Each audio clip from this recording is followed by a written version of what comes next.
and with the governor who did not oppose it, and with a legislature that became more sympathetic. This is Milliken? Yes. Yeah.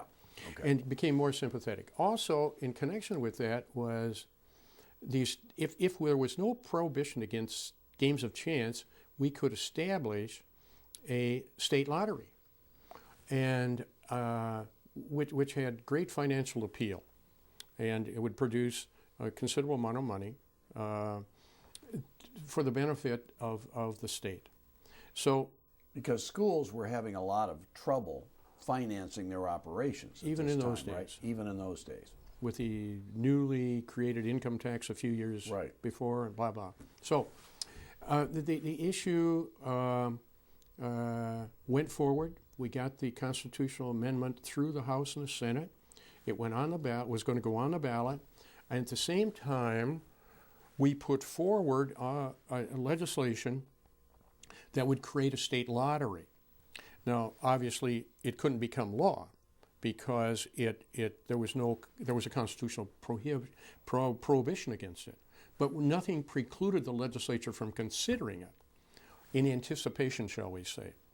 So we invited from the state of New York, which had recently adopted a state lottery, we invited their executive director to visit us, and he came to Lansing and spoke to the Judiciary Committee about how a system should be created to handle the lottery.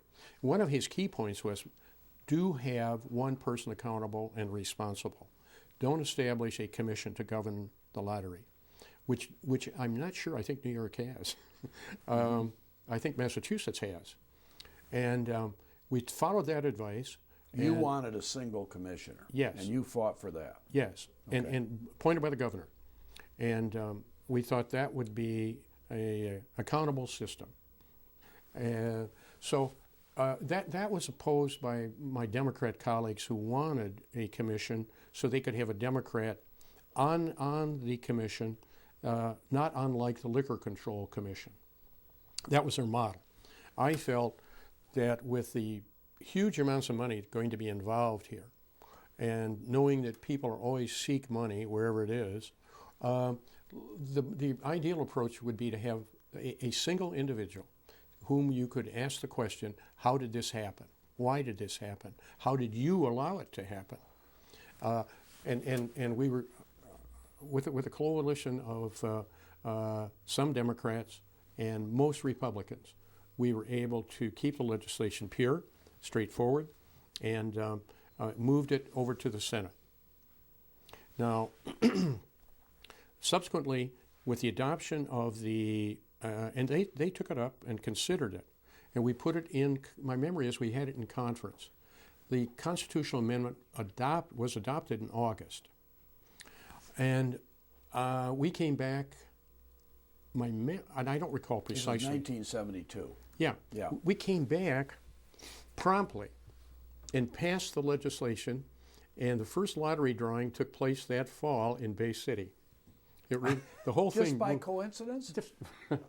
I told the commissioner, if you do nothing for me, I don't mind asking you to, but if you were to hold the first drawing in Bay City, I'd be grateful. You'd really appreciate it. So tell me what it meant to be Bingo Bob.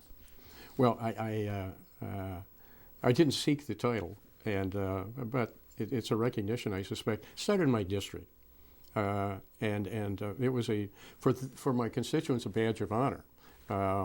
Some of my well-educated friends and colleagues saw it as kind of a stigma. The importance to nonprofit organizations, veterans organizations, churches, even state or political parties of bingo cannot be underestimated. And a year or two after its passage, a friend of mine, a faithful churchgoer, commented to me that I had built more churches than the Pope. Okay, it's 1973, and all of a sudden there's a vacancy in the congressional district in which Bay City is located. What happened? Here's a story. Okay. I'm sitting in a saloon with some of my newspaper friends on a Friday, late Friday afternoon, which was typical. And we'd solve all the world's problems, Republicans, Democrats, and Right. assorted hanger-oners. There'd be about 10 or 12 of us. And one of my old friends from the local newspaper came in, and he said, "You can't believe what just came across on the ticker." And this is before computers. And so we were all immediately interested, maybe atomic bomb somewhere. And he said, "Jim Harvey is announcing that he's accepting the appointment to the federal court by Dick Nixon. And he will be resigning as the congressman." Well, that created an immediate stir among our group. And one of the people present said, "You got to run." And I said, I really am very happy where I am. "Oh, this is a great opportunity. You have to do this." So a little bit later, one of my mentors said, "You know, this is not something that you can take days to think about. This is an opportunity, and you must accept this responsibility and make an announcement." And he said, "So what's your answer, yes or no?" And I said, "Yes." He said, "Good, we're leaving here. We're putting together a statement. You're calling the television stations, and we're going to try and make the 6 o'clock news. And you will announce Harvey's pending resignation." Ooh, wow. And I said, "That's incredible. What a scoop that is. We'll do it." And we did. We called the news station and called Channel 5 and said, "Here's the story." And they said, "Are you sure on this?" I mean, in other words, you were breaking the story of Harvey leaving to become a judge. They hadn't even done it yet. No. And the Simultaneously, you're the announcing. Republican Party felt that he had informed me and that to make the announcement. So they were He was furious. moderate, but he wasn't that moderate. No, yeah. And furthermore, his former administrative assistant, who had switched over to the White House, Jim Sparling. Harvey fully expected him to announce and wanted him to. So in any event, we did that, and the people throughout the whole area on the 6 o'clock, 11 o'clock news found out their congressman was going to be resigning to accept a judgeship. Wow. Tell it about the campaign. I wouldn't want to do it again. It was totally a committed campaign, physically, mentally. It started Labor Day of 1973 at the in Lapeer County. This is a special election. Special election. In the thumb. Right. That was the district. Bay, parts of Saginaw, Lapeer, Thumb counties, and Aranac County. And we kicked it off. I hired a full-time campaign manager who came on board late August and had instantly begun to organize. And this was thought to be a pretty solidly Republican district. I mean, maybe not solidly, but better than marginally. Absolutely. Pretty solidly. And it had Republican representation all these years.